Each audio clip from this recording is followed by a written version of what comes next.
My guest today has done something that I know very few people have done, that you've exited 3 companies. You sold companies to Twitter, you sold companies to Eventbrite, to Brex, um, and you're, like, in the starting phases of those companies, and 2 of them you had with the same co-founder, which is super cool, and you went to the White House for, like, this Obama presidential, thing that is wild to me. I wanna learn more about that, and you're also a VC, Yep. and right now you're building Agree, which is on your shirt right now. It's good swag, and there's Bill.com, there's DocuSign, and there are huge players in, I guess, like, the Silicon Valley startup world, and you're, like, giving your product away for free, which is just wild to me. So I wanna know more about that, but first, I'm really curious about, like, when your company is getting sold to, like, Twitter, for example, because that's a really big one. Like, what was going through your head? Like, what are you thinking about when that's happening? Like, Yeah. So they all things happen. They always say slowly then suddenly. So that company, we'd been running it for 7 years. Didn't know it was when we started that it was ever going to be a startup or something that would get acquired, especially by a Twitter. But that one's moved so fast because what happened is we were doing a bunch of R&D work for Apple, and Apple was very unromantic about the relationship. Where at some point we were 3 years in, doing a few $1 million a year with them. They just did the numbers, and they came to us and said, "We love working with you. We're going to continue to work with you. We did the math. If mhm. we continue to work with you for the next 4 years, here's how much we would spend, our current spend. So we're just going to buy you today, for some price. And if you say no, we're going to never work with you again." And so we were just like, well, they're one of our biggest customers, right? And so this is the position they played where if we don't accept their terms, they think we That's so die. dirty. So dirty.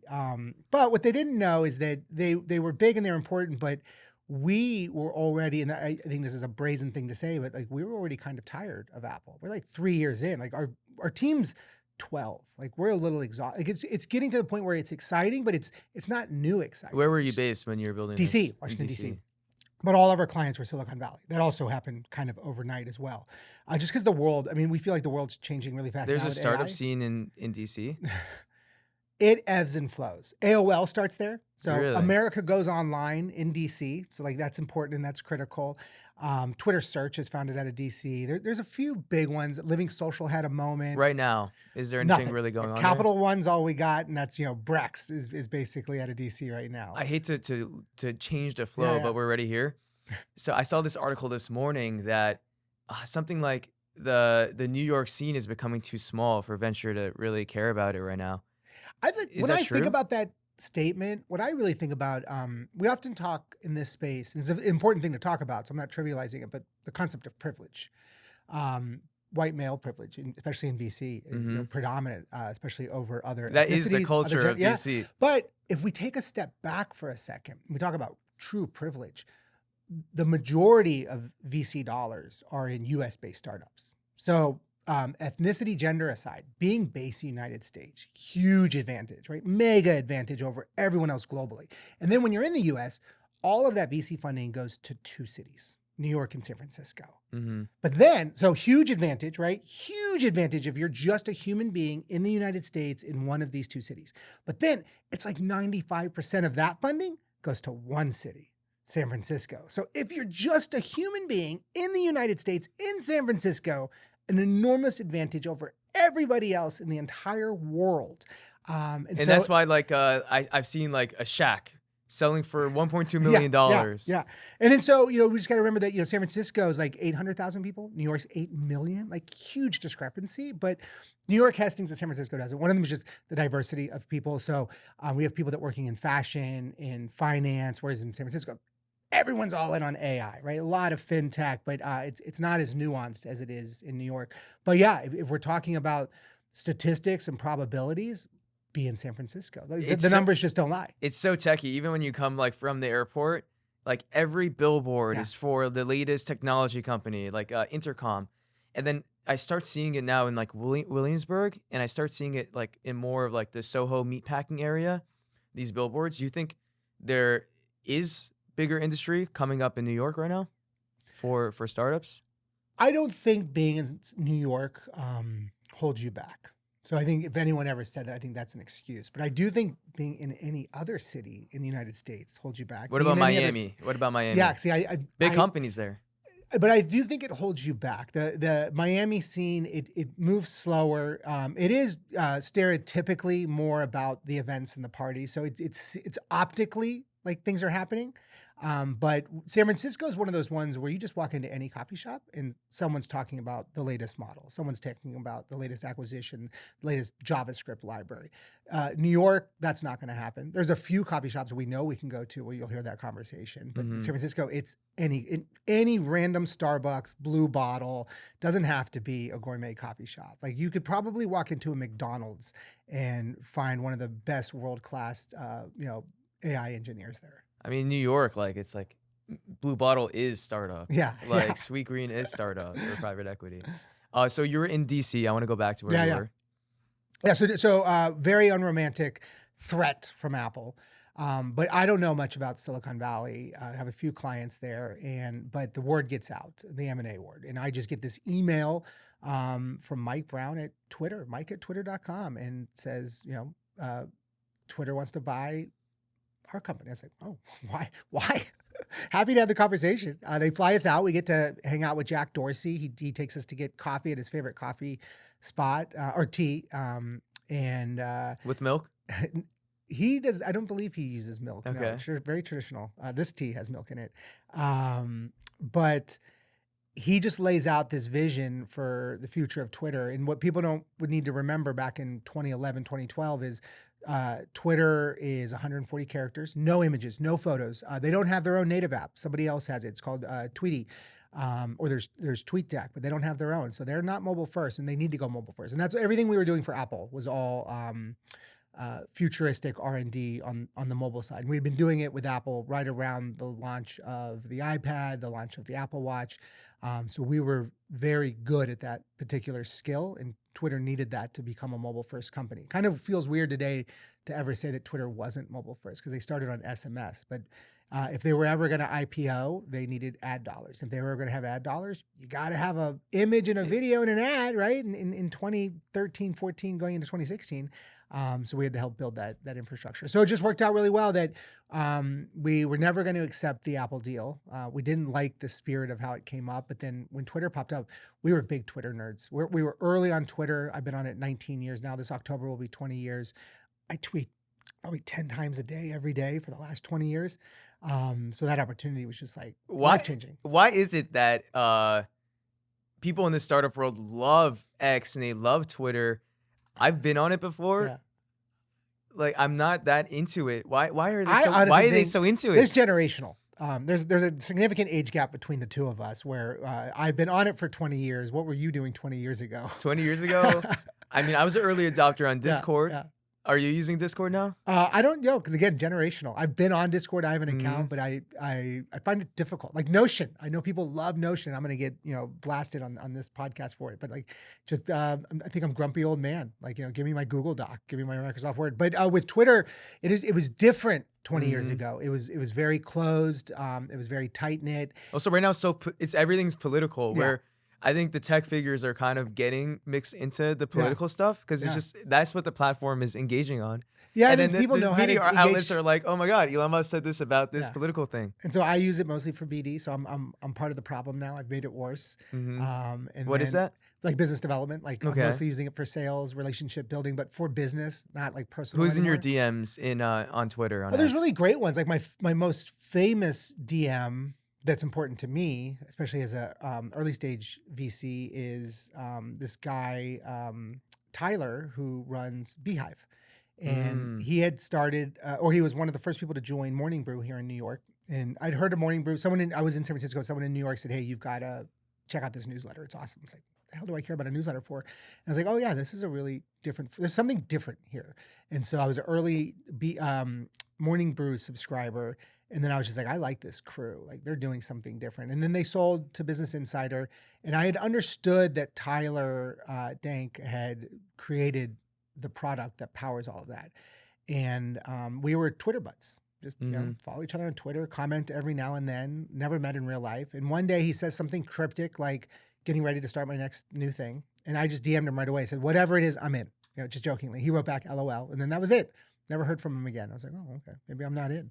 And then like 3 months later, he DMs me and he says, hey, I'm ready to fundraise for my thing if you want to hear more about it. I was like, I don't need to hear more about it. I am in, man. Like, give me an allocation. I assume I know what it is. I What was assume it? it's Beehive as a service. Oh, it's So Beehive. yeah, so it's Okay, fine. Beehive, but I assume it's Morning Brew as a service, and you're going to productize it and commercialize it.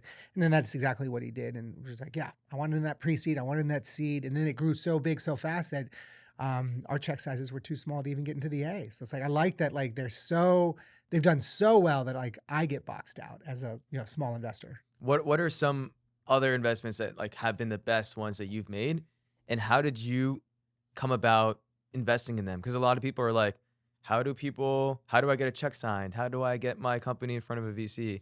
So Yeah, you're the so other side of like, you want these deals, you want these good I can talk about some opportunities. of my. I mean, there to be bad form to say that they're not all my favorite investments, but there's some that are just more interesting stories Even than your bad others. ones, that would probably paint a picture to Well, somebody. you need bad ones. So Mhm. VC just lives and dies on the power law. Of just easy math of I need to do 12 investments, 11 need to be bad, but one of them needs to be real good. Like Mhm. needs, hundreds to thousands of % increase in value in a very short period of time. Beehive meets that category. But what happens is that one that makes it, that accounts, more than pays for the other, it's probably the more ridiculous one. If I were just to tell you I saw a DM and I just said I'm in blind, no pitch deck, no TAM, no SOM, no team. They just think like, oh, that's an irresponsible allocation of funds, Marty. Like you shouldn't do that. But those are the ones that pay off the best. Another two that are coming up now for IPO is SpaceX and Anthropic.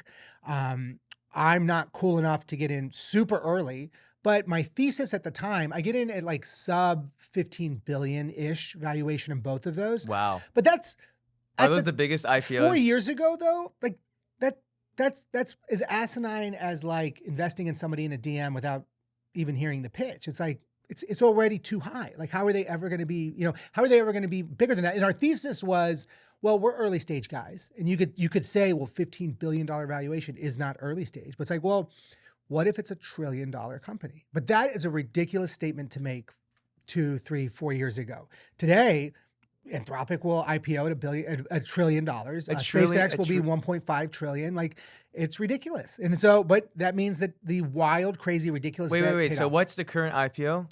Anthropic is going to be somewhere between like 800 million and 1.3 trillion.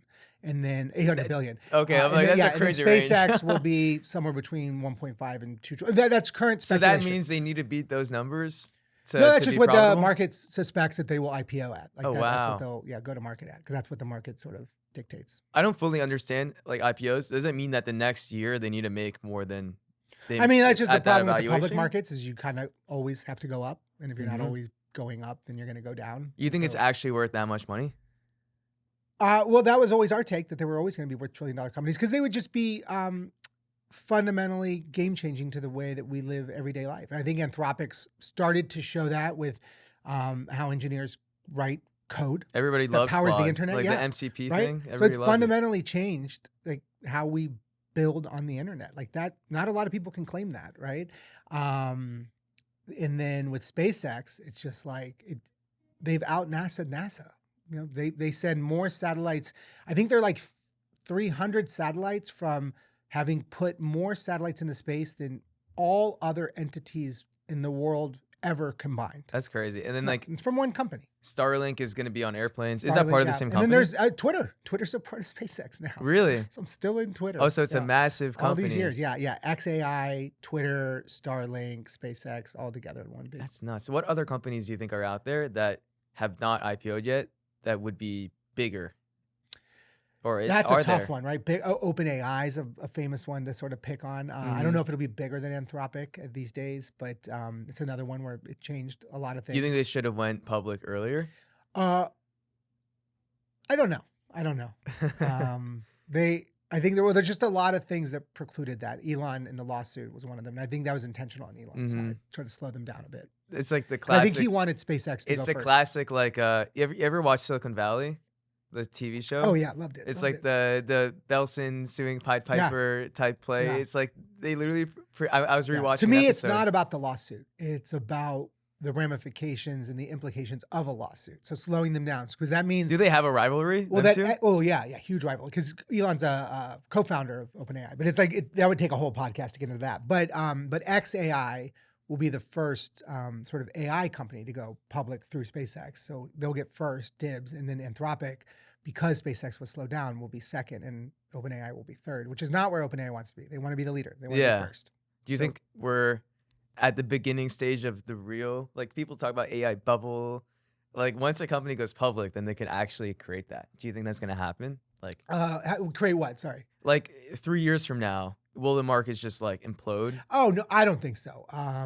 I think any of the doomsayers or the pessimists on Or they say AI, like Trump is holding up the whole stock market right now. And the second he leaves office, everything is just going to crumble. I think we always see ebbs and flows, and we Mhm. saw a big bottom in 2021, 22, and then now we see, it's going up. It'll go up for a little bit higher, then it'll come back down, and it'll go up again, and that's just the way it's always been, since the start of the stock market. So But the stock market has never not gone up ever in history. Like it always goes up. There are Mhm. moments where it goes down, and there are dips, but historically, it always gets stronger. always gets stronger. So I want to go more into your story Yeah. again. I know this was a good tangent. I liked it. But you're a co-founder. Why did you go into a second startup with him? So the first company, it's me and a guy, Alex. Alex kind of retires after the Twitter deal. So Mhm. he's happy in San Francisco, bought a beautiful house in Noe Valley, does a bunch of advisory consulting work. But when I started the next company, I wanted to bring the old gang back together. So I pinged him. I pinged some people that worked with me at the previous company. I said, "Hey, I've got a crazy idea. What do you guys think?" And they all liked it. But it was a couple of reasons. One, trust. We all trusted each other. We don't have to spend any time getting to know each other. The second one was just acceleration and momentum. We can move 1,000,000 miles a minute because we all know how to build, and we know how to build together already. We all know it's important to each other. We know what we're all good at. So those are probably all the reasons I brought them together. And then for the third one, Alex was kind of done. Oh, there's a third startup where Well, all these guys. So Alex comes to Envite with us, the one that sold to Eventbrite, and then Mike and another guy, Evan, join. And Mike was my very first intern at the first company. So intern to co-founder. And then what happened is after Eventbrite, Mike and Evan go off and they have an idea for a startup, and they're going to start it up. And I want to get involved, but I'm not a co-founder. It's their thing. But I was like, hey, I want to invest. Let me put 50 grand in. Like, it's just an idea, two guys, but I love these guys. And then I was like, but I was kind of like resting investing at Eventbrite, so I was a little bored. And so I was like, hey, let me roll up my sleeves. Let me help out where I can, play some product role. And then we latched onto what we thought was a really big, compelling idea.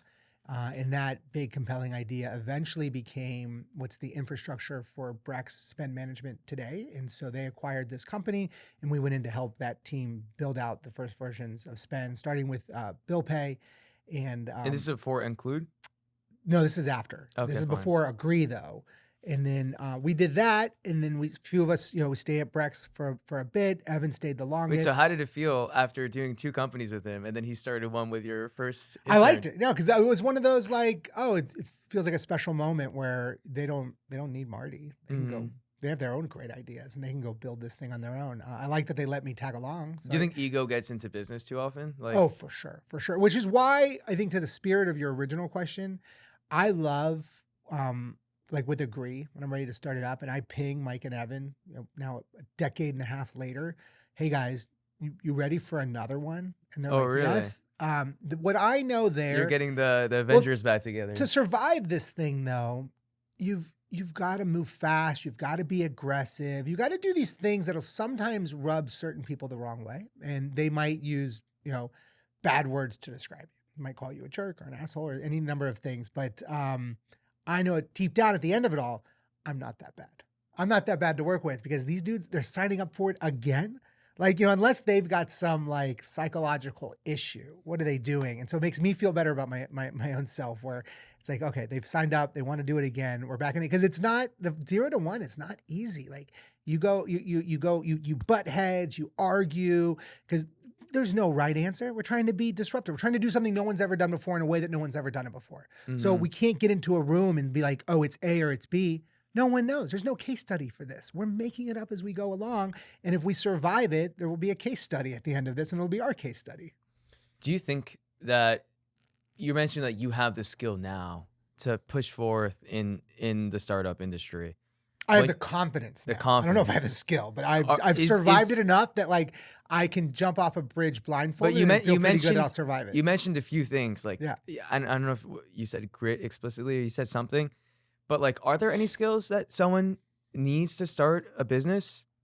I Or is mean, it just like getting lucky or timing or positioning? I think those are all Are significant those parts of more it. important than But skills? I think the biggest skills that there's obviously technical skills. So get a great technical co-founder or be technical yourself. These days that's changing because of AI, Mm-hmm. but traditionally speaking, and then storytelling I think is the most important. There's this old black and white show that some of the viewers here would have no idea what I'm talking about called the Andy Griffith Show. But he had this classic line that I saw when I was a little kid watching TV, like reruns at Nick at Night. And it says, telling his little kid, sometimes you have to put jam on the bread. And so I was like, I've never not thought about that, where it's all about how you say it and how the other person perceives it. So you have the data, you have the information, and you shouldn't be misleading, and you shouldn't, ethically or morally deceive someone. But there are two ways to tell a story, and there's a really good way, and then there's a really bad way. Just tell the really good way story, and people are more receptive. So I think storytelling is a big one because that comes into pitching, that comes into selling, being an actual like salesperson, that comes into recruiting. Those are all fundamentally important things, but those are all come back to just putting the jam on the bread the right way. And then the other thing I think I think you need basic business skills. You need to be able to count, do a P&L statement. You got to be able to manage the books. You got to be able to figure out your runway and your burn. But then Can your startup be your first job? Because I spoke I to don't think some. it should be. I think people have proven that it is. Mhm. There's a handful of big success stories that we anchor on, but there's plenty more failure stories. I think the context of seeing how other people have done it and anchoring on that is like, that's the wrong way to do it, or there's a better way, is very helpful. So that's been helpful to me. I've worked at a number of companies, even ones that are very successful, like your Twitters and your Brexes. And they do a lot of things right, but I look for those 5 or 6 things that I think they do fundamentally wrong. It's like, okay, I'm just never going to do that, or I'm going to overemphasize that particular piece. Why did you start Agree? Like, how did you figure out there's opportunity? Yeah. There's like already, did you see that there's competition? You're like, I want to get in there. Like, what So I was, started Agree, I think why a lot of founders start things, pure frustration. When I first realized there's an issue or a problem, I'm not having anybody sign an NDA. I'm not trying to protect this idea. I'm screaming on the top of every mountaintop I can that like somebody should fix this. Like, why is this broken? I'm even telling whoever I currently work for at the time. In this case, it was Brex. what was broken? So there's many origin stories to this, but the way I realize it clicks for me, and I'll tell you what's broken, is I'm driving down the 101, looking at those billboards, Mm-hmm. and Adobe had just acquired EchoSign. So now it's Adobe Sign, so like their DocuSign. And there's this billboard, and it says "Send, sign, done." And I get it from a marketing perspective, very clear, very simple, very easy to use, very clear value prop. Send, sign, done. But I just thought like, wow, Adobe's a pretty big company, billions, tens of billions of dollars in market cap, but that's wrong. Like, it is not done. We all know the adage: the deal's not done till the money hits, till the check clears, till the cash is in hand. So why does Adobe, and more importantly, why does DocuSign, why do they think it's done just because you signed? At the end of almost every signature, somebody has to pay somebody money, Mm-hmm. but none of the signature companies move the money. What about Bill.com? They don't do signature. Ah, okay, fine. So then I was just like, but almost all of our revenue for any of our B2B companies start with a sales Wait, contract. so how did you think of the business model of like, let's give the signatures for free? So I started what with everybody's charging. I started with what just felt like a disservice to the world. Like why, like how can these 10 plus billion dollar companies that have been around for over 20 years be so wrong? And how can this idiot be so right? That doesn't make sense, right? Like something is wrong just in that I could be so right and they could be so wrong. But that's where great founding stories start. Is that true? I believe so, and I believe we will prove it to be true. So I start with that, and then I think through, I don't know, I got to answer the question. Why does DocuSign not care about the money movement? And I got to go deep into it, and I got to go back 21 years ago to when DocuSign's founded. And getting people to sign stuff online was really hard. Nobody trusted the internet. Getting people to put a credit card into a web browser to buy a movie ticket or a plane ticket or pizza was a very hard thing to get people to do. So moving money was really hard. Signing stuff was really hard. Trying to do both of those at the same time would have been a near impossibility. So what happened at inception is they were fragmented. Somebody did payments, somebody did e-signature, and then they stayed fragmented for 20 years until some idiots driving down the road sees a billboard and says, that seems wrong. And then now we live in an era where you can combine these things. You can bundle things more quickly. And now with a team of 7, we can do what DocuSign's team of 7,000 does. You're only a team quicker. of 7. Yeah. So, but that's just the new era we're in, right? Everyone's talking about the one-person billion-dollar company. It's like, just like 7. Like 7's good.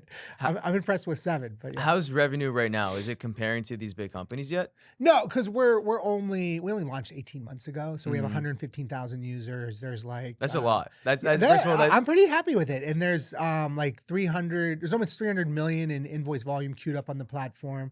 So things are about to like take off, rocket ship style. But like we're nowhere near the size of what DocuSign or Adobe does. But this is that slowly then suddenly, right? It'll feel exhaustingly slow, where I'm going to be so far behind them forever. And then one day you're going to look around and be like, whoa, it happened. Like, one of the, I think the most black box startup abbreviations I hear is like GTM, go to market. Yeah. I feel like it's overcomplicated of like, you need a whole strategy, whatever. How did you get your first clients? I feel like you did it differently than a startup that was doing it their first time. I do think people overthink and they overplan. I'm just order of operations. Yeah. I want 1 million of something, 1 million in revenue, 1 million users. But before you get to 1 million, you need 100,000. Before you get to 100,000, you need 10,000. Before you get to 10,000, you need 1,000. Before you get to 1,000, you need 100. Before you get to 100, you need 10. Before you get to 10, you need 1. Who was number 1? Right. If you're not number 1, okay, right, that's a problem. So the first contract to go out on Agree for signature was Agree's pre-seed safe note. And it only ever had 8 signatures, the 8 investors in that round. So the very first contract to get sent for signature on the prototype was our safe. And the very first 8 signatures on that contract were our own investors, plus mine is number 9. Was anybody telling you not to do that? That'd be cringy or be No, unprofessional? it actually was a very big flex back then. Because remember, this is now because then you have over a 18 months working ago. model of it or something. So what we told investors on the pitch, because everyone wants to see a demo. And I'm like, hey, we're at idea stage here, guys. But I do have a prototype. And they're like, well, let's see the prototype. I was like, well, here's how you get to see the prototype. Like, we are eating our own dog food. I'm going to send you, if you're in as an investor, I'm going to send you the docs. Because it's all about signing, right? If you can't sign, if it doesn't work, like literally don't invest. And if it works, invest. Like, here we go. And it was, it sounds like a fun story now. Like when I hit send, I am terrified that it's not going to work. And we hit send. The first one goes out to Sophia Amoroso at Trust Fund. I don't know, 12 minutes later, she signs. Because we're about to go to her house for a party. We're in LA when this is happening. So Will and I are. This was just the signing or also just the sign, okay, just to start. Let's just sign, right? Baby steps. Let's just sign. So to answer your question, how do I get customer number 1? Back then I called it Signature and a Pulse. And it was like, I need to find someone that needs to sign something. Now that's actually kind of hard. If you just think about like, hey, go to your LinkedIn, who is sending something out in the next 5 days that needs something to be signed? And you're saying do it for free, which is like, is that a good signal? It's good and bad. We'll get on that too. I don't say free as much anymore. As I go more up market, it's a turnoff. People don't want things that are free. But so because the back of this hoodie actually says free e-signature for everyone. But this is because this hoodie's 18 months old. We don't say free anymore. It is free, but if you do like $100 million in business, like you want to pay us $500 a month. Weirdly, like you need to feel there's a value there. It needs to feel substantive. So free kind of scares you. And there's the old adage again: if it's free, then you're the product. So people are worried that if it's free, they want to jump to conclusions on how you monetize. So like, you must be selling the data. Nobody wants you selling their contract invoicing data. We make money the same way Stripe does, payment processing, right? So when you pay the invoice, we make money. Once we make that clear to them, they're like, oh yeah, that's super clever. They're like, why doesn't DocuSign do that? There's some other people doing it, like the whale thing, whatever that is called. They do like invoices that they take commission on. Do they do, my always question is like, do they do e-signature? Because that's a big I don't know. And we'll talk about why too, like why e-signature is so important. Are you concerned that other people can enter the market at a higher position? If they And especially these days, this is a very simple feature. That cannot be a concern anymore because anybody can enter any market. And you're saying that's the storytelling and that's the brand and that's the brand's super important, right? Nobody else has a 5-letter.com that explicitly says what the hell it does. There's only a finite number of those in the universe. How did you get it? Paid a good amount of money for it. We can't share this publicly, but I'll tell you off mic how much we paid. But how did you do it through like a broker, or I'm or is a there big like a domainer. story where you have to find it from My name's somebody? Marty, so I own Marty.com. So I'm big on domains. I've had some good ones in my time, but I'm pretty good at finding them and then finding a way to the owner. And so with Agree, I want our domain. I can't even get our domain. I looked up Agree.com and it was stagnant. I could tell. I went down to the footer. It said like copyright 2018. And this is like 2024 at the time.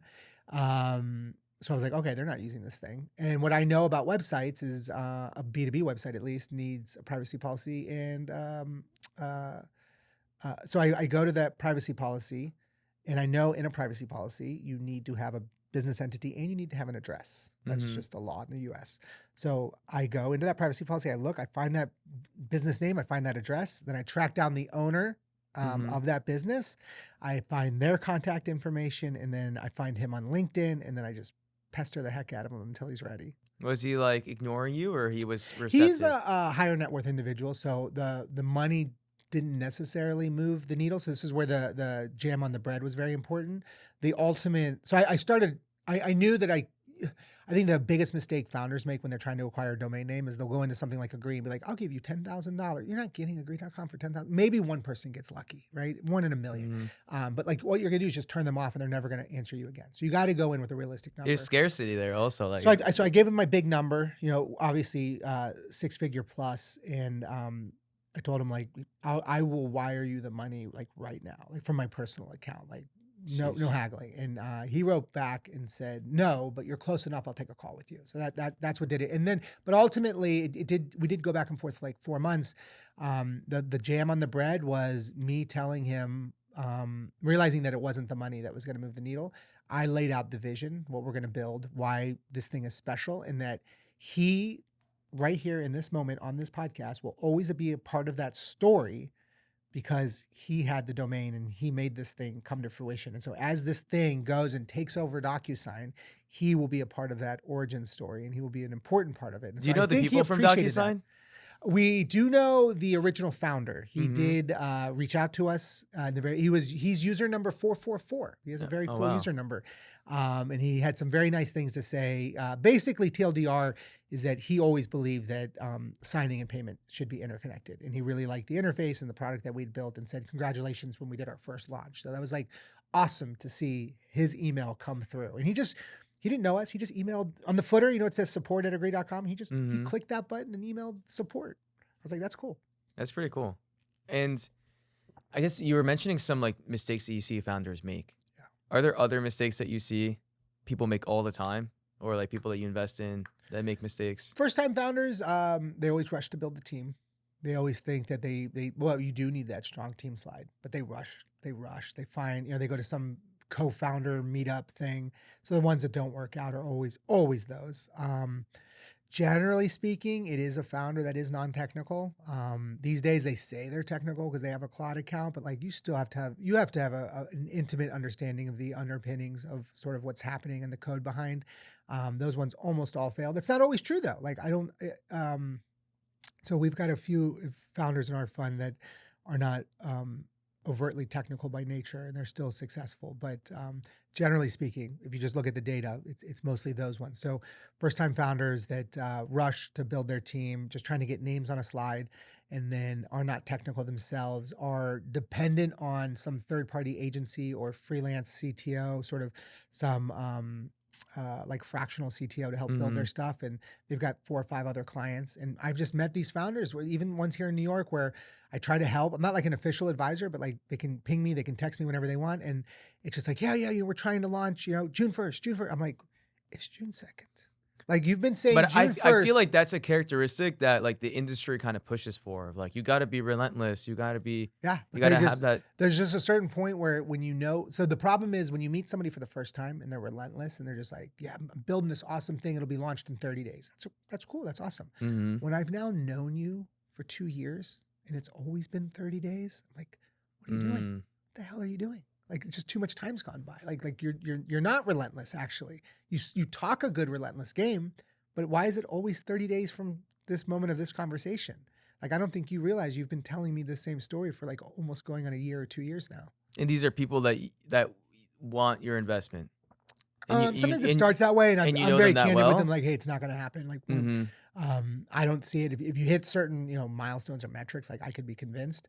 But I'm like, but I like you. I like the premise of what you're doing. I'm happy to be helpful. So like, here's my Interesting. cell phone number. Ping me, ask me questions. Is there any characteristic that you would say is like number one in a founder, in a startup founder? I mean, I just know the ones that I like. They see the world in a way that I haven't seen. And so I think most people don't see. They've unlocked something. Just like my silly little story about that billboard. Hmm. End of a signature, someone pays someone money, those should be connected. No one's ever really gone into a VC pitch and said that before. Like, so there's this one guy, one of the partners at True Ventures down in LA. And it's funny because he's been doing this for 30 years and he's one of the founding partners. And that was his exact comment. He's like, that was actually the reason that he passed on the pre-seed. They don't do a But lot of pre-seed, but he's like, I've never heard this pitch. And that freaks me out a little bit. but it could be like I don't know if this is the right word, but like a bad perception of reality or like a Could mania. be, yeah. It most And likely you is see that. and you see that, and like that person that But sees the world differently than everybody else, They've and uncovered possibly some unlock. But that's what we want, right? We want people who are disruptors. They're doing some kind of transformation. They're building the thing no one has ever built in the way that no one has ever built it before.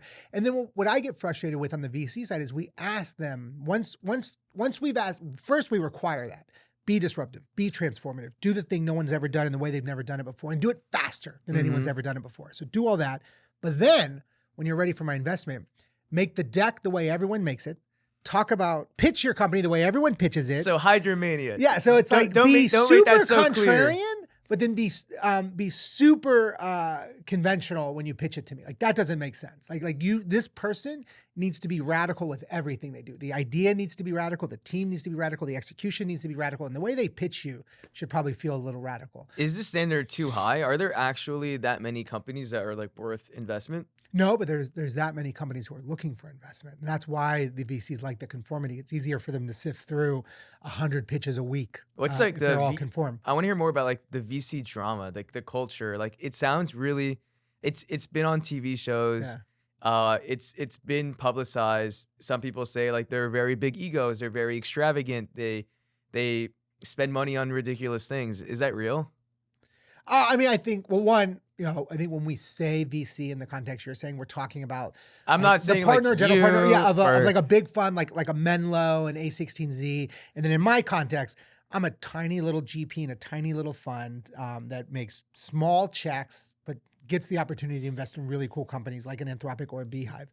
So we get lucky in that sense. So I'm not totally involved in that ecosystem, but I do know those people. I pitch those people even through Agree, but I do follow the drama also, especially on Twitter. Like today, there's a fun one where one of our investors, Sheil Minot at Better Tomorrow Ventures, had a tweet in April of 2023 where it's resurfaced now, where he had said he's talking to Keith Ribos, who said that Keith said there will be no startup in Silicon Valley from 2020 to some period that will be worth over I don't know, $5 billion or something. Like, Mhm. ridiculous statement.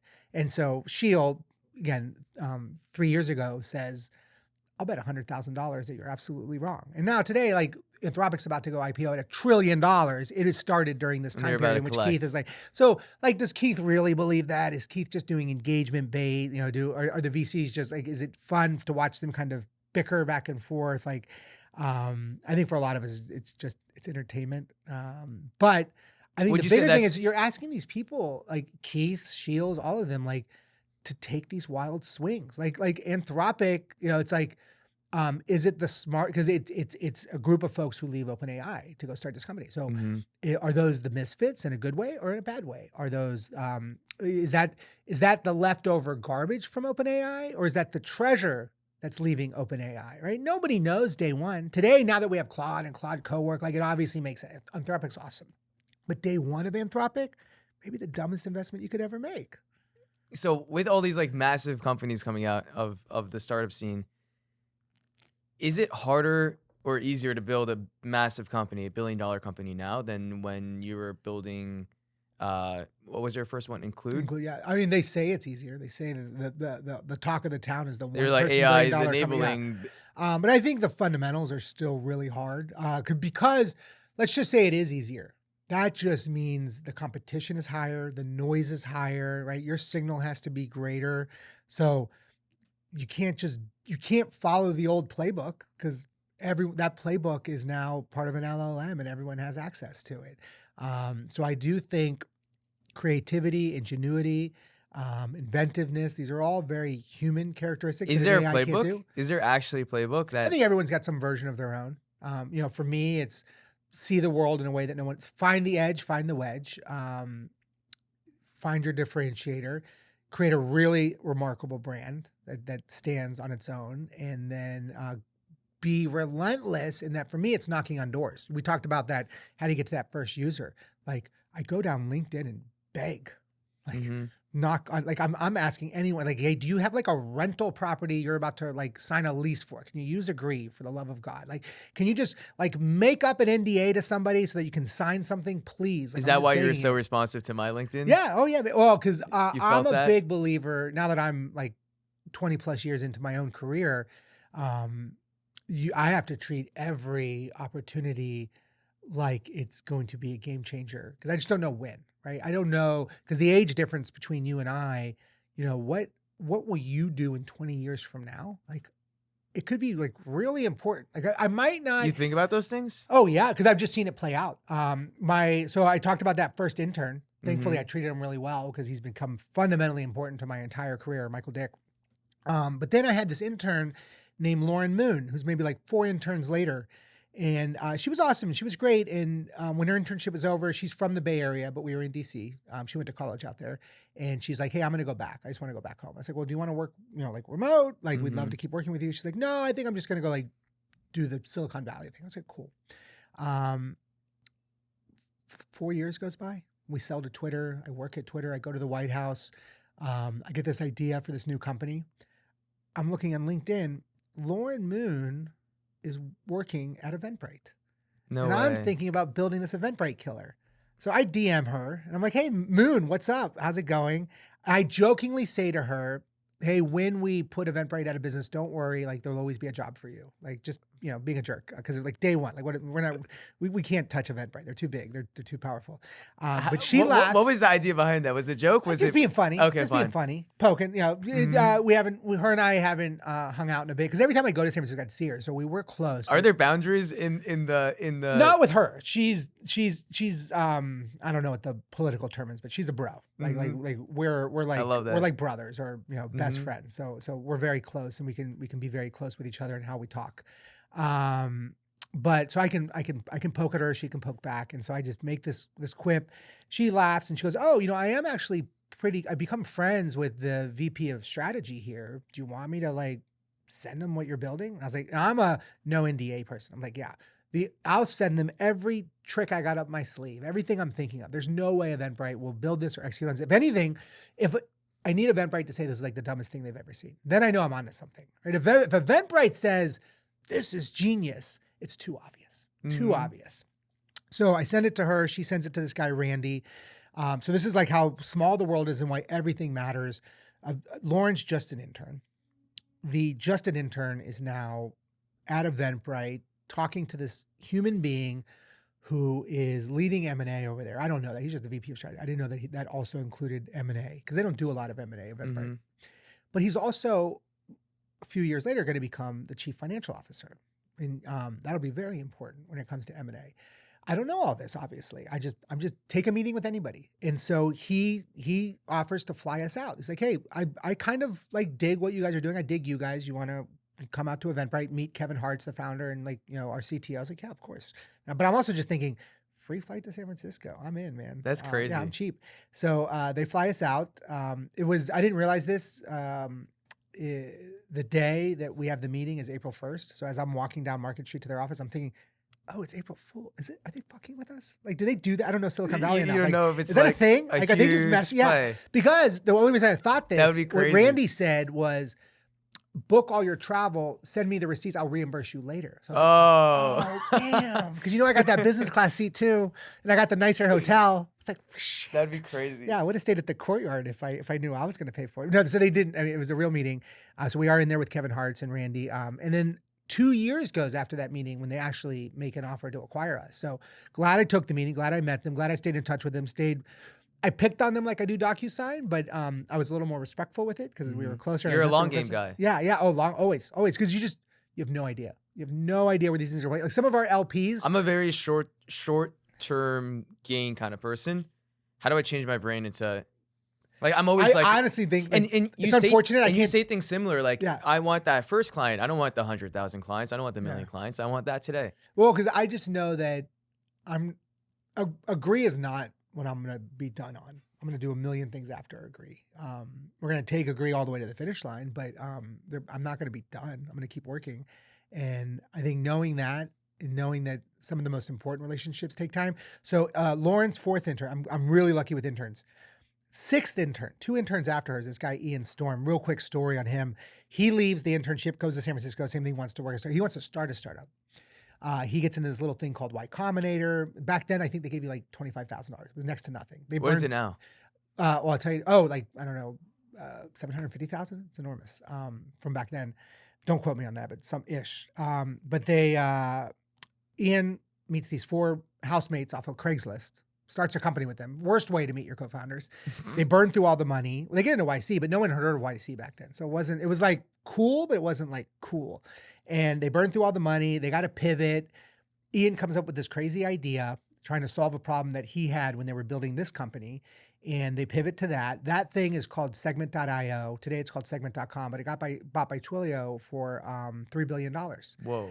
And so Ian is now one of the wealthiest individuals I know personally, but he's just intern number 6. That's crazy. So when I'm starting my fund, I'm knocking on doors again. Hey, anybody want to invest in Marty's fund? Right? Like I'm begging, right? Just same model I do for everything. Start the fund, start the company, just knock on doors, begging for you got $1? There was a minimum, but Ian is one of like 4 people. Everyone asked me the same question. What's the minimum? I was like, okay, like, I don't know, 25 grand. It's like, okay, we'll do the minimum. Everyone wants to do the minimum because I'm first time fund manager. So big risk. Ian is one of a few people who asks a very different question. What's the maximum? And I was like, oh man, I love that question. Thank you so much. I was just, thank God I'm nice to the intern. Thank God I stay in contact and relationship. And there was this one time where like, he doesn't need anything from me. He's done very well he can retire, do nothing, but he gets a little, he's ready for his next thing and he wants to go get his MBA. The problem with Ian is when he's with us, he was at RISD, Rhode Island School of Design. He dropped out and went to Silicon Valley to start the startup. Never went back to school. Sold to Twilio.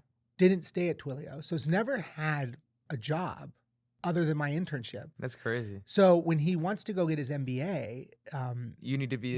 You need an undergrad degree. They'll give exceptions for exceptional people, which he is, but he needs a reference letter from a past employer. He's like, I only have one past employer, his buddy Marty. So it's like just funny that he's got to come to me for what do you need a favor for? But it's just a small world where like we all keep helping each other move forward in whatever we're doing next. Last question. I would say this is something I'm dealing with personally is I spoke to another very successful startup founder in New York City, and he said, networking is not worth your time. Networking is really a sham. I don't think he said that about relationships. Yeah. But I want to hear, you seem to be a really strong Yeah.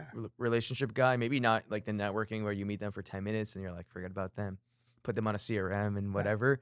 It sounds like you're a little bit more deeper than that, but I want to truly Where- believe that statement, networking is a waste. Because I hear people say it all the time. I hear VCs he's say very it. successful. You see his ads everywhere. I just don't. I want to believe it comes from a different place. I think what that person is saying is that spending all your time at like parties or just going to get free alcohol, like that's a waste of time. Mhm. I go there and like, yeah, certainly I'm still frugal. I love the free food and the free alcohol. But I'm of the 1,000 people at that like Andrew Young tech event that'll happen at the end of Tech Week. You would go. I'm gonna go. I'm not looking to meet 1,000 people. Mhm. I'm looking to say hi to like 3 people who I know will be there. And I might dip out after I've done that. But I'm Mhm. also like max maybe trying to meet 3 new people, right? So of 1,000, there's gonna be like 6 that I actually interact with. And so I'll walk away from that being like, oh, 3 new human beings in the world that like will connect on LinkedIn, and that might be the end of it. But there's certain times where somebody has hit me up. What I'll usually do on LinkedIn is I'll quickly, as soon as we connect, send them a message with like the context. Oh, so great meeting you at Andrew's event. Would love to stay in touch. That way, when you ping me like 2 years from now and the message shows up, I'm like, oh, okay, that's right. Because I have no idea where I met you, how we connected. But I'm like, oh yeah, they were. Because I remember I only talked to like 6 people at that event. So Okay. you were one of the 3. So it's like, okay, I will engage. I will get the coffee with you. So I want to ask you a question. One last question. I don't want to glaze you, but when you go in that room, you're way cooler than everybody in that room, or at least 90 something. Yeah, let's just say 90% because I'm not that cool. But at aggregate, the room is mostly. I love first-time Andrew's founders. events. I love Andrew, but in those rooms, you are the person that people want to meet. Do you feel like you're at like? Do you feel like you should be going to different rooms? Well, I'm a big fan of the. I think I've already done in this podcast. Like, the people who have shifted my life the most were the interns, right? There's not one serial entrepreneur that's exited 6 times that has had any material impact on my career. There is not, one billionaire that I've met at some event that has any material impact on my career. The people that have had material impacts on my life as I live today that define the type of condo I can afford in Brooklyn or the type of car I can drive or the watch I can wear have been interns. Wow. So to me, it's like, that's where you go. But I've also always, like, I'm a big talent person and I don't want the ex-Meta, ex-Google, ex-Anthropic person. I want the person before they ever get the job at Anthropic. I want the person that most people pass over because like, it's just like a startup, right? See the thing that no one else sees.